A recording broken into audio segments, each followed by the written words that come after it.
Doctor N Anantharaman. N ಅಂದರೆ ನಮ್ಮ ತಂದೆ ನರಸಿಂಹಮೂರ್ತಿ. ನಮ್ಮ ಊರು ಮೂಲತಃ ಶಾಂತಿಗ್ರಾಮ ಅನ್ನೋಂಥ ಹಳ್ಳಿ, ಹಾಸನ ಜಿಲ್ಲೆ. ನಾನು ಹುಟ್ಟಿದ್ದು ಮೈಸೂರಲ್ಲಿ. ಆಮೇಲೆ 1972 ಮೊದಲನೇ ಬ್ಯಾಚ್ ನಮ್ಮ ಕರ್ನಾಟಕ ಸರ್ಕಾರದಿಂದ ಪದವೀಧರರು ಬಂದರು. ಅದರಲ್ಲಿ ನಮ್ಮಲ್ಲಿ BSAM ಅಂತ ಒಂದು ಡಿಗ್ರಿ ಇತ್ತು, bachelor system in Ayurvedic medicine ಅಂದ್ಬಿಟ್ಟು. ಅದರಲ್ಲಿ ನಂದು 2ನೇ ಬ್ಯಾಚು. ನಾನು 73ನೇ ಇಸ್ವಿಲಿ ಫಸ್ಟ್ ರ್ಯಾಂಕ್ ಜೊತೆಗೆ BSAM ಪದವಿನ ಪಡೆದೆ. ಅದಾಗ್ಬಿಟ್ಮೇಲೆ ನನಗೆ PUC ಆದಾಗಲೇ ದಾವಣಗೆರೆ ಮೆಡಿಕಲ್ ಕಾಲೇಜಲ್ಲಿ MBBS ಸಿಕ್ಕಿತ್ತು ನನಗೆ. ಆವಾಗ ಹೋಗದೆ ಬಿಟ್ಬಿಟ್ಟು ಆಯುರ್ವೇದ ಸೇರ್ಕೊಂಡಿರೋದು ನಾನು. ಅದಾದಮೇಲೆ BSAM ಫಸ್ಟ್ ರ್ಯಾಂಕ್ ಬಂದಾಗ 3 ಬ್ಯಾಚ್ BSAM ಪದವೀಧರರಿಗೆ ಗೌರ್ಮೆಂಟ್ ಕಾಲೇಜಲ್ಲಿ, ಮೆಡಿಕಲ್ ಕಾಲೇಜಲ್ಲಿ ಮತ್ತೆ ಸರ್ಕಾರ ಸೀಟ್ ಕೊಡ್ತು. ಆ ಥರದಲ್ಲಿ ನಂಗೆ ಮತ್ತೆ ಮೈಸೂರು ಮೆಡಿಕಲ್ ಕಾಲೇಜಲ್ಲಿ MBBS ಸಿಕ್ತು. ಆ ಕೂಡ ನಾನು ಬಿಟ್ಟೆ. 2 ಸಲ MBBS ಬಿಟ್ಟಿರೋ ಅಂತ ನಾನು. ಆಮೇಲೆ BSc 73ರಲ್ಲಿ ಆಗ್ಬಿಟ್ಮೇಲೆ ನನಗೆ MD ಮಾಡಿಕೊಂಡೆ ಬೆಂಗಳೂರಲ್ಲೇ. ಬೆಂಗಳೂರು ವಿಶ್ವವಿದ್ಯಾಲಯ ಪದವಿನೂ ಇಲ್ಲೇನೆ, ಆಮೇಲೆ ಸ್ನಾತಕೋತ್ತರನೂ ಇಲ್ಲೇನೆ. 78ನೇ ಇಸ್ವಿಲಿ ನಾನು MD ಮಾಡಿಕೊಂಡೆ. 78ನೇ ಇಸ್ವಿಲಿ ನೋಡಿದಾಗ PSC ಸೆಲೆಕ್ಷನ್ ಇತ್ತು.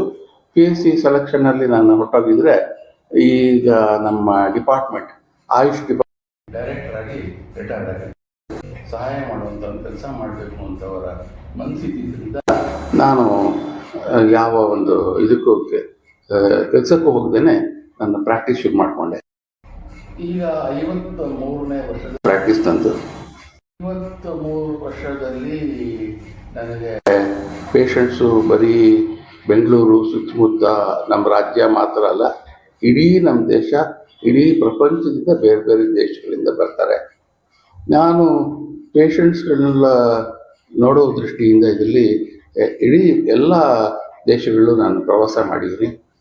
ಆಮೇಲೆ ಹಲವಾರು ರಾಜ್ಯ ಮಟ್ಟದ, ರಾಷ್ಟ್ರ ಮಟ್ಟದ, ಅಂತಾರಾಷ್ಟ್ರೀಯ ಮಟ್ಟದ ಸಮ್ಮೇಳನಗಳಲ್ಲಿ ಸಕ್ರಿಯವಾಗಿ ನಾನು ಭಾಗವಹಿಸಿದ್ದೀನಿ. ಆಮೇಲೆ ಸುಮಾರು ಒಂದು 400ಕ್ಕೂ ಮೀರಿ ಕನ್ನಡದಲ್ಲಿ ಆರೋಗ್ಯ ಸಂಬಂಧಪಟ್ಟಂಥ ಲೇಖನಗಳು ಬರೆದಿದ್ದೀನಿ. ಪ್ರಜಾವಾಣಿ ದಿನಪತ್ರಿಕೆಯಲ್ಲಿ ಒಂದು ಅಂಕಣವನ್ನು ಬರೆದೆ. ಅದು ಬರೀ ಡಾಕ್ಟರ್ಸ್ಗೋಸ್ಕರನೇ ಅಂಕಣ ಆಯಿತು. ನನಗಿಂತ ತುಂಬ ಸೀನಿಯರ್ ಡಾಕ್ಟರ್ಸ್ಗಳೆಲ್ಲ ಅಂಕಣದಲ್ಲಿ ಬರಿತಾ ಇದ್ದರು. ಎಲ್ಲರಿಗೂ ಸುಮಾರು ಒಂದು 6 ಅಂಕಣಗಳು ಬರೆಯೋದಕ್ಕೆ, 6 ಲೇಖನಗಳು ಬರೆಯೋದಕ್ಕೆ ಚಾನ್ಸ್ ಇತ್ತು. ನಂದು ಬರ್ತಾ TRP ಅವ್ರದ್ದು ಜಾಸ್ತಿಯಾಗಿ 17 ಆರ್ಟಿಕಲ್ ಬರೆದೆ. ನಾನೊಬ್ಬನೇ ಆ ಅಂಕಣದಲ್ಲಿ ಹೆಚ್ಚು ಆರ್ಟಿಕಲ್ ಬರೆದವನು. ಅದು ಪುಸ್ತಕವಾಗಿ ಬರೆದು ಮನೆ ಔಷಧಿ ಅಂದ್ಬಿಟ್ಟು. ಈಗ ನಾನು ಒಂದು 15 ಪುಸ್ತಕಗಳು ನನಗೆ ಬಂದಿದೆ. ಪ್ರತಿಯೊಂದು ಕೂಡ ಜನಸಾಮಾನ್ಯರಿಗೆ ಆರೋಗ್ಯದ ಬಗ್ಗೆ ಕಾಳಜಿ ಮೂಡಬೇಕು, ಆಯುರ್ವೇದದ ಬಗ್ಗೆ ಒಂದು ಸದಭಿಪ್ರಾಯ ಬರಬೇಕು, ಹಲವಾರು ಮೂಢನಂಬಿಕೆಗಳು ದೂರ ಆಗಬೇಕು ಅನ್ನೋ ದೃಷ್ಟಿಯಿಂದ ಬರೆದಿರೋದೆಲ್ಲವು. ಪ್ರತಿಯೊಂದೂ ತುಂಬ ಚೆನ್ನಾಗಿದೆ.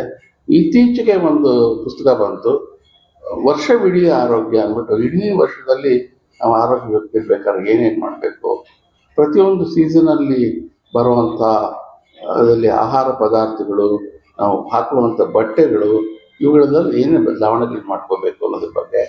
ಆಮೇಲೆ ನಮ್ಮಲ್ಲಿರುವಂಥ ಹಲವಾರು ಹಬ್ಬಗಳಲ್ಲಿರುವಂಥ ಆರೋಗ್ಯದ ಮಹತ್ವ, ಆಮೇಲೆ ಕೆಲವು ಆಚರಣೆಗಳಲ್ಲಿರುವಂಥ ಮಹತ್ವ, ಇವುಗಳೆಲ್ಲ ಪುಸ್ತಕದಲ್ಲಿ ಬಂದಿದೆ.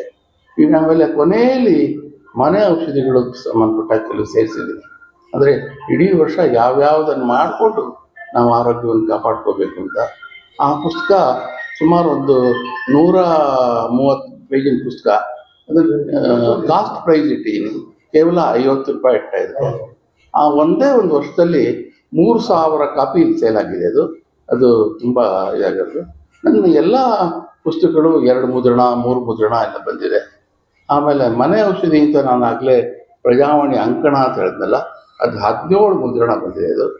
ಅದು ಸುಭಾಷ್ ಬುಕ್ ಸ್ಟೋರ್ಸ್ನವ್ರು ತಂದಿರೋಂಥ ಪುಸ್ತಕ. ಹೀಗೆ ಆ ಥರ ಮಾಡಿದ್ದೀನಿ. ಹಲವಾರು ಕಡೆ ಉಪನ್ಯಾಸಗಳು ಕೊಟ್ಟಿದ್ದೀನಿ. ಆಮೇಲೆ ಆಕಾಶವಾಣಿಗೆ ತುಂಬ ಕಾರ್ಯಕ್ರಮಗಳು ಮಾಡಿಕೊಟ್ಟಿದ್ದೀನಿ. TV ಇದಕ್ಕೆ ಮಾಡಿಕೊಟ್ಟಿದ್ದೀನಿ. ಆಕಾಶವಾಣಿ ಇದಕ್ಕೆ ಅಂತೂ ಕೆಲವು ನಮ್ಮ ಭಾರತೀಯ ವೈದ್ಯ ಪದ್ಧತಿ ಮೂಲಕ ನಾವುಗಳು ಅಂದರೆ ನಮ್ಮ ಸ್ನೇಹಿತರ ಗುಂಪು, ಆಮೇಲೆ ಅರಣ್ಯ ಇಲಾಖೆ, ಆಮೇಲೆ ಆಕಾಶವಾಣಿ 3 ಸಹಯೋಗದಲ್ಲಿ ಒಂದು 3-4 ಕಾರ್ಯಕ್ರಮ ಮಾಡಿದ್ವಿ. ಸಸ್ಯ ಸಂಜೀವಿನಿ ಅಂತ ಮಾಡಿದ್ವಿ, ಸಸ್ಯ ಸಿರಿ ಅಂತ ಮಾಡಿದ್ವಿ, ಸಸ್ಯ ಸಂಪದ ಅಂತ ಮಾಡಿದ್ವಿ. ಇವುಗಳಿಂದ ಜನಕ್ಕೆ ಎಷ್ಟು ಮನ್ನಣೆ ಮತ್ತು ಇದು ಬಂತು ಅಂತಂದರೆ, ಅವುಗಳನ್ನ ಪುಸ್ತಕ ರೂಪದಲ್ಲಿ ಚಿಕ್ಕ ಪುಸ್ತಕ ರೂಪದಲ್ಲಿ ತಂದರು, ಕ್ಯಾಸೆಟ್ ರೂಪದಲ್ಲಿ ತಂದರು. ಈ ರೀತಿ ಜನರ ಒಂದು ಇದು ಬಂತು. ಹೀಗೆ ಈ ಆಯುರ್ವೇದ ಜನರಿಗೆ ಮುಟ್ಟಬೇಕು. ಆದರೆ ಋಷಿ ಮುನಿಗಳು ಹೇಳಿರುವಂತಹ ಪರಿಶುದ್ಧವಾದ ಆಯುರ್ವೇದ ಮುಟ್ಟಬೇಕು ಅನ್ನೋದು ನನ್ನ ಆಸೆ. ನಾನು 156 ಡಾಕ್ಟರ್ಸ್ಗಳು, ಆಯುರ್ವೇದ ಡಾಕ್ಟರ್ಸ್ಗಳನ್ನ ಟ್ರೈನ್ ಮಾಡಿದ್ದೀನಿ. ನನ್ನ 156 ಜನ ಡಾಕ್ಟರ್ಗಳು ಕೂಡ ಸಕ್ಸಸ್ಫುಲ್ಲಾಗಿ ಪ್ರಾಕ್ಟೀಸ್ ಮಾಡ್ತಾ ಇದ್ದಾರೆ. ಇಲ್ಲಿ ಬರೀ ಬೆಂಗಳೂರು ಸುತ್ತಮುತ್ತ ಮಾತ್ರ ಅಲ್ಲ, ಬೇರೆ ಬೇರೆ ದೇಶಗಳಲ್ಲಿ ಪ್ರಾಕ್ಟೀಸ್ ಮಾಡ್ತಾರೆ ನನ್ನ ಸ್ಟೂಡೆಂಟ್ಸು. ಇದು ನಾನು 53 ವರ್ಷದಲ್ಲಿ ನಾನು ಒಂದು ವ್ಯಕ್ತಿ ಒಂದು ಸೈನ್ಸ್ಗೆ ಏನೇನು ಮಾಡ್ಬೋದೋ, ಈ ಜನಕ್ಕೆ ಪ್ರಾಕ್ಟೀಸ್ ಮಾಡಿ ಅವರ ರೋಗವನ್ನು ಪರಿಹಾರ ಮಾಡೋದಿರ್ಬೋದು, ಅಥವಾ ಲೇಖನಗಳ ಮೂಲಕ ಜನಗಳಿಗೆ ಒಂದು ಅರಿವು ಮೂಡಿಸೋದಿರ್ಬೋದು, ಅಥವಾ ನನ್ನ ನಾಲೆಡ್ಜ್ ಜನ ಬೇರೆ ವೈದ್ಯರಿಗೆ ಹಂಚೋದಿರ್ಬೋದು, ಈ ಥರ ಸಂಬಂಧಪಟ್ಟಾಗೆ ಬೇರೆ ಬೇರೆ ಒಂದು ಕ್ಷೇತ್ರಗಳಲ್ಲಿ ನಾನು ತೊಡಗಿಸ್ಕೊಂಡು ನಾನು ಆಯುರ್ವೇದದ ಸೇವೆ ಮಾಡಿದ್ದೀನಿ. ಇನ್ನೂ ನನ್ನ ಸೇವೆ ಮುಂದುವರಿತಾ ಇದೆ. ಇಲ್ಲ ಯಾವ ಅವಾರ್ಡ್ಗಳು ಬಂದಿದೆ, ಅಖಿಲ ಕರ್ನಾಟಕ ಬ್ರಾಹ್ಮಣ ಮಂಡಳಿ ಗುರುತಿಸಲಿಕ್ಕೆ ಗೌರವಿಸಿದೆ, ಈ ಥರ ಯಾವ ರೀತಿ ಬೇರೆ ಬೇರೆ ನಿಮಗೆ ಅವಾರ್ಡ್ಗಳು ಬಂದಿದೆ, ಅದ್ರ ಬಗ್ಗೆ ಒಂದು ಕನ್ನಡ ಸಾಹಿತ್ಯ ಪರಿಷತ್ತು ಪ್ರತಿ ವರ್ಷವೂ ಕನ್ನಡ ಸಮ್ಮೇಳನ ಮಾಡ್ತಲ್ಲ, ಆ ರೀತಿ ಶ್ರವಣಬೆಳಗೊಳದಲ್ಲಿ ಒಂದು ಸಮ್ಮೇಳನ ಮಾಡ್ತು. ಶ್ರವಣಬೆಳಗೊಳದಲ್ಲಿ ನನಗೆ ಸನ್ಮಾನ ಮಾಡಿದ್ರು.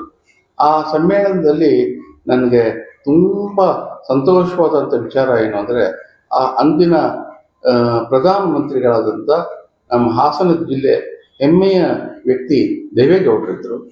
ಆಮೇಲೆ ಸಮ್ಮೇಳನದ ಅಧ್ಯಕ್ಷರಾಗಿ ನನ್ನ ತುಂಬ ಬೇಕಾದ ಸ್ನೇಹಿತರು ದಲಿತ ಕವಿ ಸಿದ್ಧಲಿಂಗಯ್ಯನವರಿದ್ದರು.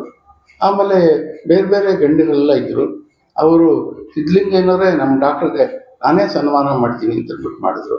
ಅದೊಂದು ಜೀವನದಲ್ಲಿ ನಂಗೆ ಮರೆಯೋಕ್ಕಾಗದೇ ಇರೋಂಥ ಕ್ಷಣ. ಯಾರಿಗೂ ಒಂದು ಕಿಂಚಿತ್ ಹಣವನ್ನು ತಗೊಳ್ದೇನೆ ಟ್ರೀಟ್ಮೆಂಟ್ ಮಾಡಿದ್ದೀನಿ. ಅದರಲ್ಲಿ ಈ ಜೈನರ ಶ್ರವಣಬೆಳಗೊಳದಲ್ಲಾದಂಥ 2 ಮಸ್ತಕಾಭಿಷೇಕದಲ್ಲಿ 100 ಜನ ಜೈನ ಮುನಿಗಳು, ಮಾತೆಯರನ್ನ ಮತ್ತು ಅಲ್ಲಿ ಬಂದಂಥ ಹಲವಾರು ಇವ್ರನ್ನ ಉಚಿತವಾಗಿ ಚಿಕಿತ್ಸೆ ಕೊಟ್ಟಿದ್ದೀನಿ. ಆ ಒಂದು ಇದರಲ್ಲಿ ಈ ಉತ್ತರಾದಿ ಮಠ ಅಂತ ಇದೆ. ಉತ್ತರಾದಿ ಮಠ ಮಧ್ವಾಚಾರ್ಯರ ಮೂಲ ಮಠ ಅದು.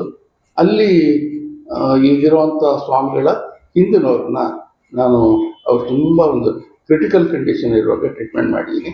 ಆ ದೃಷ್ಟಿಯಿಂದ ಆ ಮಠದಲ್ಲಿ ನನಗೆ ಸನ್ಮಾನ ಆಗಿದೆ. ಬೈದ್ಯನಾಥ್ ಕಂಪನಿಯಿಂದ ಸನ್ಮಾನ ಆಗಿದೆ. ಆಮೇಲೆ JSS ಆಯುರ್ವೇದಿಕ್ ಕಾಲೇಜ್ ಮೈಸೂರಲ್ಲಿ ಒಂದು ಸನ್ಮಾನ ಆಗಿದೆ. ಈ ರೀತಿ ಕೆಲವು ಸನ್ಮಾನಗಳಾಗಿದೆ. ಹೆಚ್ಚಾಗಿ ನಾನು ತೆರೆಮರೆ ಕಾಯ್ತರ ಇರಬೇಕು ಅಂತ ಇಷ್ಟಪಡ್ತೀನಿ ಹೊರತು ಲೈಮ್ ಲೈಟಿಗೆ ಬರಬೇಕು ನನ್ನ ಪ್ರತಿಯಲ್ಲ ಯಾವತ್ತೂ ಅದನ್ನು ಬೇಡವೂ ಬೇಡ.